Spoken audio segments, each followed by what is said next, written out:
अस्सलाम वालेकुम students. Next question है आपके पास question 4। Find the area of parallelogram whose vertices are A B C and D. Parallelogram का आपको पता है जिसके 4 वर्टिसेस होते हैं, इसलिए आपको 4 वैल्यूज दी गई हैं। आपके पास अगर पैरेललोग्राम के 4 वर्टिसेस हों तो आपके पास फॉर्मूला है area of a parallelogram A B cross A C, यानी कि ए बी पहले आप फाइंड आउट करेंगे side, A C side find out करेंगे और फिर उनका क्रॉस लेंगे, cross product. A B side B minus A करके आपने फाइंड आउट की, ए C side C minus A करके फाइंड आउट की। अब ये दोनों चीजें आपको फाइंड आउट करनी आती हैं, अगर किसी को प्रॉब्लम है तो मुझसे पूछ लीजिएगा। A B cross A C, cross product लेना आपको मैंने सिखाया है। हमने क्रॉस प्रोडक्ट लिया, area of a parallelogram A B cross A C, आपके पास जो भी वैल्यू आएगी उसका हमने मैग्नीट्यूड लेना है। तो ये आपके पास +5 +5 -5 का स्क्वायर, तो ये आपके पास एरिया ऑफ पैरेललोग्राम आ जाता है। नेक्स्ट है आपके पास which vectors if any are perpendicular और पैरेलल। आपने बताना है कि इनमें से कौन से वेक्टर्स पैरेलल हैं और कौन से वेक्टर्स परपेंडिकुलर हैं। u डॉट वी, आपने u डॉट वी लिया। सबसे पहले तो आप देखते हैं कि परपेंडिकुलर कौन कौन से वेक्टर्स हैं। अगर आप डॉट लेते हैं u dot V, u dot w, v dot w, तो चेक करें कि इनमें से कौन से वेक्टर्स का आंसर 0 आता है। तो मेरे ख्याल से u डॉट v करें तो सिर्फ आंसर 0 नहीं आएगा, -6 आता है। u डॉट w करें तब भी 0 आएगा एंड बाकी भी आप सॉल्व करें तो आपके पास 0 आंसर आ जाता है। तो सिर्फ u डॉट v करने से आपके पास आंसर 0 नहीं आता, तो इसलिए हम कहते हैं u and v are not perpendicular to each other. अगर ये परपेंडिकुलर नहीं है तो इसका मतलब है कि ऑब्वियसली ये पैरेलल होंगे, तो हम पैरेलल के लिए चेक करते हैं। तो हमने चेक किया u क्रॉस v, इनका क्रॉस प्रोडक्ट लिया तो इसका आंसर भी 0 नहीं आया। तो हम कहते हैं u एंड v जो है वो पैरेलल भी नहीं है, ना परपेंडिकुलर है ना पैरेलल है। हमारे पास है w की वैल्यू। अब आप यहाँ से देखें w में से अगर मैं -3 कॉमन ले लूँ, पीछे बचता है ये वेक्टर, ये वेक्टर आपके पास क्या है u, तो इससे पता चलता है u and w are parallel to each other. ठीक है, और अब v डॉट w करें, v डॉट w करने से आपके पास ये भी नॉन जीरो नंबर आता है, 0 आंसर नहीं आ रहा। तो आप कहते हैं v and w are not perpendicular. तो आप लिख सकते हैं अगर वो परपेंडिकुलर नहीं है, v and w can not be written as this, so they are not parallel. Next question है आपके पास prove that a cross b plus C b cross c। ये इक्वालिटी आपने प्रूव करनी है। हम लेफ्ट हैंड साइड ले लेते हैं। अब आप देखें क्रॉस प्रोडक्ट है तो क्रॉस प्रोडक्ट डिस्ट्रीब्यूट हो जाएगा, a cross b plus a cross c plus b cross c b cross a plus c cross a plus c cross b। इसके बाद क्या हो सकता है, अब आप चेक करें, आपको इक्वल्स टू 0 लेके आना है। तो आपने a क्रॉस b सेम लेने दें, a cross c same, b cross c same.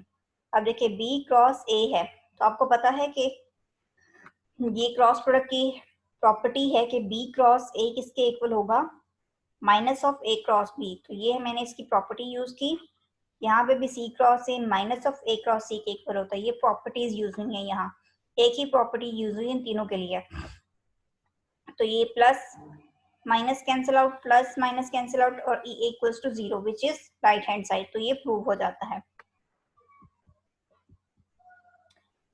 Next question 7, if a plus b plus c equals to 0 then prove that a cross b equals to b cross c equals to c cross a। आपके पास solution है। अगर ये given आपके पास क्या है, a plus b plus c equals to 0, तो आप क्या करते हैं a को a की साइड पे रहने दें और माइनस b माइनस c, तो माइनस कॉमन लें तो a प्लस b। ठीक है, अब आप कहते हैं देखें a के साथ क्रॉस प्रोडक्ट किसका है, b का, तो आपने क्रॉस प्रोडक्ट लिया with b, a cross b और इधर b, जो इस साइड का क्रॉस प्रोडक्ट है वो आपका डिस्ट्रीब्यूट हो जाएगा B cross B minus C cross B.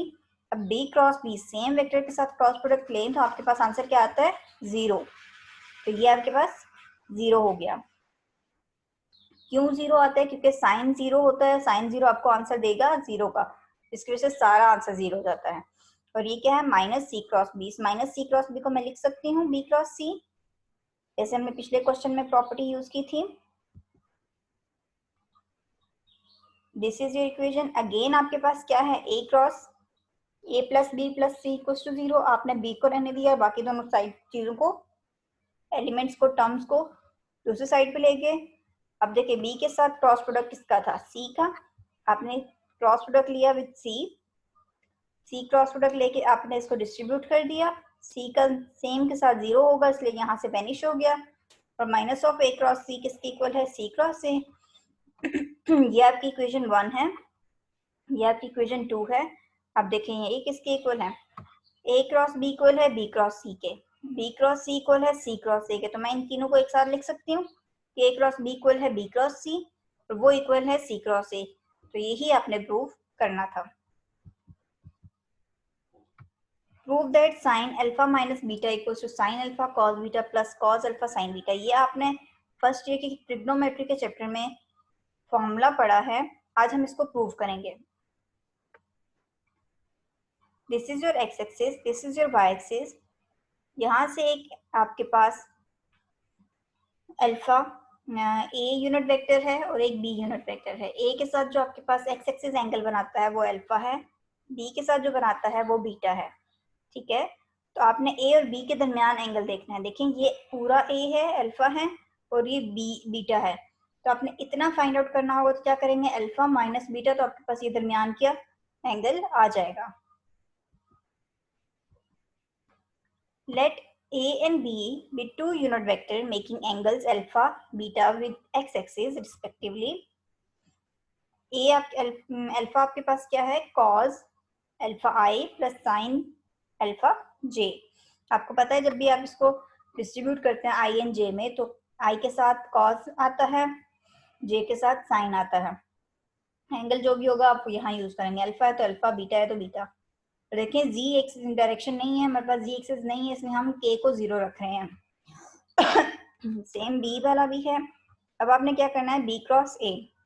क्यों किया? क्योंकि हमें ये दरमियान का एंगल चाहिए।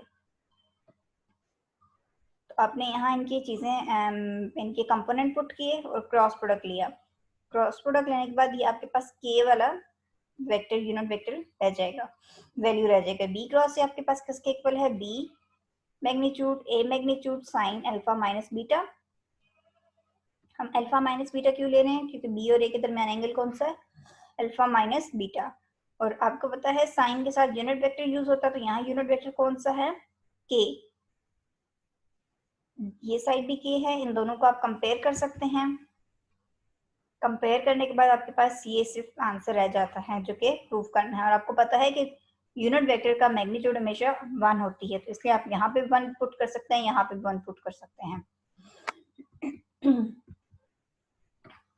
Question 9. If alpha a cross b equals to 0 or a dot b equals to 0, what conclusion can be drawn about a और b? a और b दो वेक्टर्स हैं, इनका क्रॉस प्रोडक्ट 0 है, डॉट प्रोडक्ट 0 है, तो आप क्या कह सकते हैं कि a और b कैसे वेक्टर्स हैं? पहले चेक करते हैं a क्रॉस b जब 0 तो हम क्या कहते हैं? अगर a क्रॉस b 0 तो हम कहते हैं a and b are parallel. ठीक है, तो आइदर a 0 और b 0, एक ये कंडीशन निकलती है। ठीक है, if a cross a dot b 0 हो तो हम कहते हैं a and b are perpendicular, तो आइदर a 0 और b 0। ठीक है, this is not possible that a and b are parallel and perpendicular at the same time. ये पॉसिबल नहीं है कि a और b जो है वो पैरेलल भी हो और परपेंडिकुलर भी हो एट द सेम टाइम। तो फिर क्या आपके पास कंडीशन रह जाती है कि आइदर वो a 0 है या फिर b 0 है। तो इससे आप क्या कह सकते हैं? a और b are null vectors. Thank you class.